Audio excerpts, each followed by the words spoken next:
Hello guys, welcome back to my channel. We are back with another video. After a lot of research, we came up with one of the best company in footwear sector. In the last 1 year, the company has given the best returns to its shareholders. That's why this company is categorized as the best multi-bagger company in the list. For that reason, today we will have a look on the detailed analysis of the company. We will have a look about the company's business. We will have a look on the key financial highlights of the company. We will have a look on the balance sheet and profit and loss account of the company. We will have a look on the holdings and inside trades of the company. And at last, I will share you my own view about this company, whether I am going to apply for this company or not. So this is not a buy or sell recommendation video. This is just for your personal knowledge. Do your own analysis before spending. And before we start, if you are new to my channel, don't forget to like and subscribe the channel and share with your friends and family. So at first, let's see about the company. So the companies which we are talking about is Mirza International Limited. The company was founded in 1979. Company is the India's leading leather footwear manufacturer, marketer and exporter around the globe. It owns 4 main companies which are as follows: Red Tape, Oak Tree, Mode and Bond Street. Company is also one of the largest Indian supplier of finished leather to overseas market. Now let's have a look on the manufacturing plants and the brands which the company have. So I have already mentioned you the brand's name, and the company has almost 6 manufacturing facilities across the states of UP, which can produce 6.4 million pairs of footwear per annum. The company achieved 77.5% capacity utilization in financial year 2020. Now let's have a look on the company's global revenue model, like from which country the company gets the more revenue. So from India, company gets 68.24% of its revenue. From United Kingdom, it gets 17.77%. From US, it gets 4.76%. And the other countries, its own 9.23% as form of revenue. So this was the overall revenue breakdown of the company. Now we will have a look on Red Tape, which is one of the biggest brand in this company's portfolio. So the company's turnover increases by almost 500 crores in the last 5 years.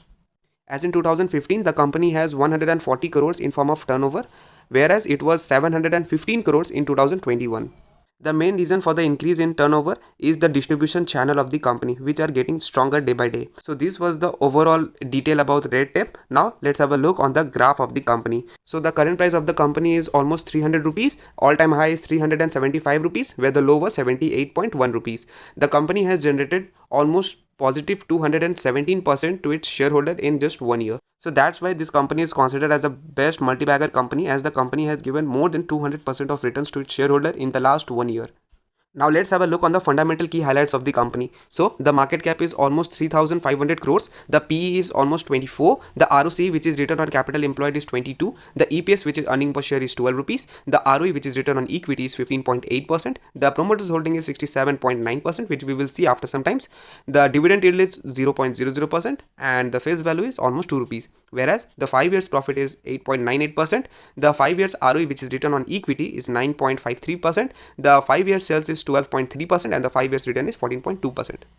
So this was the overall fundamental key highlights of the company. Now let's have a look on the comparison of the company with its competitors. So you can just pause the video and watch the company's competitors. The biggest competitor in the company's list is Relaxo Footwear. Now let's have a look on the financial detail of the company. At first, we will have a look on the quarterly results of this company. So you can see that the sales of the company has keep on growing since September 2019 to September 2022.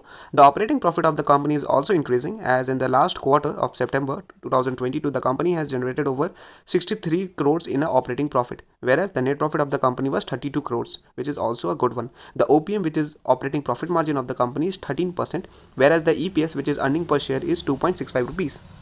If you compare the same details with the last year, September 2021, you can see that it was almost 48 crores in operating profit and the net profit was almost 27 crores, and the OPM, which is operating profit margin, is 12%. So you can see in quarterly results, or you can just compare the September to September, it is growing overall. So now let's have a look on the profit and loss account of the company. So in profit and loss, again the sales of the company is increasing over time, and the operating profit of the company on the last March 2022 was almost 230 crores, which was double from March 2021 by more than 100 crores. The OPM, which is the operating profit margin of the company, was 14%, whereas in March 2011 it was 17%. Whereas the net profit of the company in March 2011 was 39 crores, whereas right now it's almost around 144 crores. Even the earning per share of the company on March 2011 was almost 4.2 rupees, whereas it increases to 12 rupees as on March 2023. So this is the overall profit and loss account of the company. Now let's have a look on the balance sheet of the company. So in balance sheet, so the reserve of the company has increases over time. That is on March 2011 it was 160 crores, whereas it is around 808 crores as per September 2022. The borrowings of the company has also decreases over time. That is, on March 2011 it was around 130 crores, whereas right now it is almost around 82 crores. The other liability, which maybe includes in a form of long-term loans, so it has increases very rapidly. That is, on March 2011 it was 72 crores, whereas in September 2022 it has increases to 661 crores. So this was the liability side of the balance sheet. Now we will have a look on the assets column. So the fixed assets of the company has increases over time. The fixed assets includes inventory. It's also include machinery, plants, building, land and vehicles. So on March 2011 it was 188 crores, which has increases to September 2022 by almost 615 crores. The other assets, which maybe includes in a form of inventory or debtors, which has increases over time from 177 crores to 939 crores in September 2022. So this was the overall balance sheet of the company. Now let's have a look on the cash flow of the company. So in cash flow, the net cash flow come out after adding operating activities from investing activities and financial activities. So the net cash flow on March 2011 it was 3 crores, whereas in March 2022 it's almost around 5 crores in positive side. The company has invested a lots of money in manufacturing plants and in buying some of the other companies. So this was the overall cash flow of the company. Now let's have a look on the important ratio of the company. So in debtors day, the days has been increases by almost 10.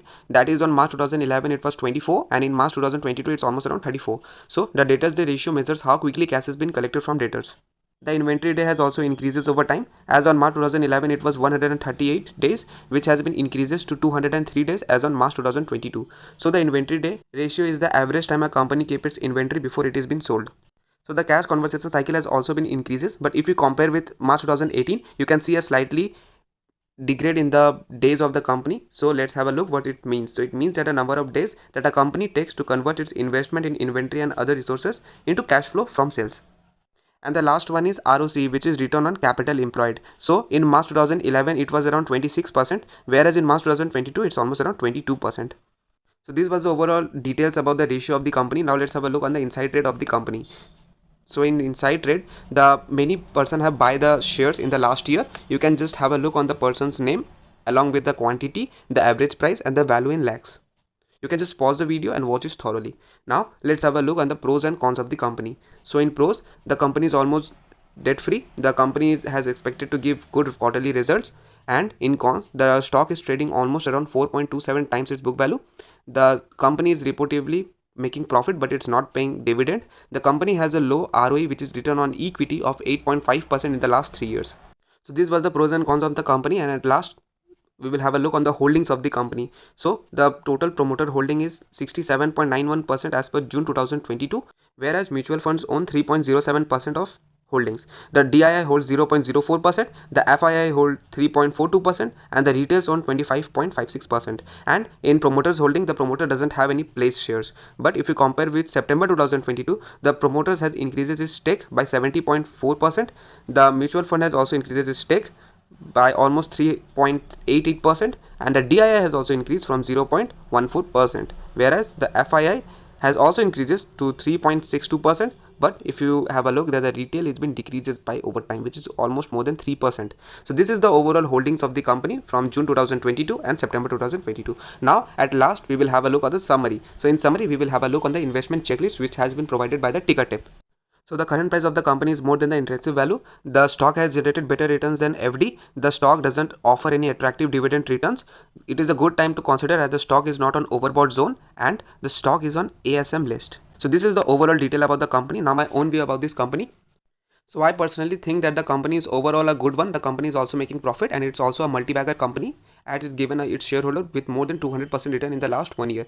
But if you compare right now, there are many competitors in this market, which is a market dominant. So you can't just compare with this company in terms of sales and all. But overall, the company is good. Even the cash flow of the company is little bit slower. And I think you have already seen that the long-term borrowings of the company was increasing over time from 100 crores to 600 crores on March 2022, which is a bad sign. current price is more than the intrinsic value, which means that if you buy right now, the PE of the company is very high. So you can just pause and have a look on the company. If you get it on a nice discount, you should be adding on this stock. So this is my recommendation about my own portfolio, that if this stock price of this company goes down on a decent price, then I can comfortably buy this. But otherwise, I doesn't have any opinion to buy this company, just because the company has a lot of competitor in the market. The biggest competitor is Bata, which is one of the leading player in this footwear industry. So this is the overall my view about this company, and this is not a bias or recommendation video. This is just for your personal knowledge. Thank you so much for spending some time with us. We will back with another topic. Till then, bye and have a nice day. Bye bye.